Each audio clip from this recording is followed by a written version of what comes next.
আমরা এখন আসছি তিনবারের সাবেক প্রধানমন্ত্রী বেগম খালেদা জিয়ার ঐতিহাসিক জানাজা সংসদ ভবন এলাকায়। এখানে দেখতে পাচ্ছেন মিনিমাম 10 লক্ষ মানুষের সমাগম হয়েছে। 4টি মাঠ কানায় কানায় পূর্ণ। তো আমরা আপনাদেরকে একটু কিছু ভিউ দেখাই।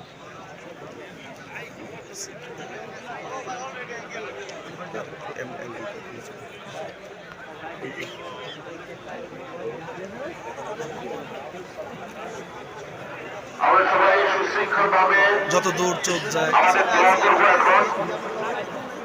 এবং এই সুশৃঙ্খল ভাবে আমরা আশা করছি সারিবদ্ধভাবে দাঁড়িয়ে আমরা অনুরোধ করছি এখানে আবেগ আপ্লুত হয়ে আমরা কেউ কোনো স্লোগান দেব না, আমরা কোনো কথা বলবো না।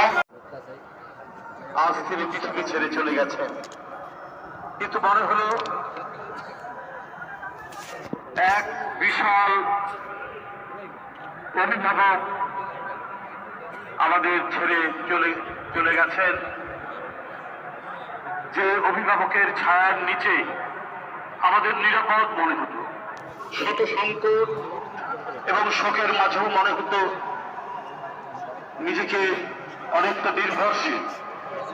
তিনি আজ আমাদের কাছ থেকে চলে গেছেন।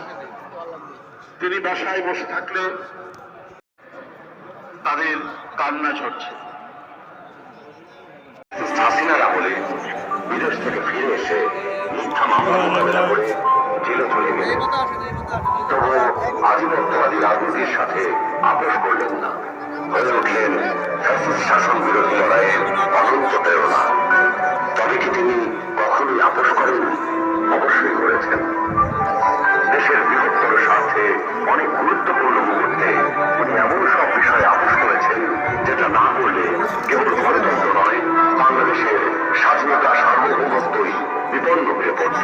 91 সালে তার প্রেসিডেন্সিয়াল পদ্ধতি থেকে সংসদীয় পদ্ধতিতে চলে গেলেন বৃহত্তর রাজনৈতিক সমঝোতার স্বার্থে। বিরোধী দলের দাবির প্রতি শ্রদ্ধা জানাতে নির্বাচন করে অল্প কয়েকদিনের জন্য সংসদ অধিবেশনে বসেন। বসে তত্ত্বাবধায়ক সরকার সংবিধানে ক্ষমতা ছেড়ে নির্বাচন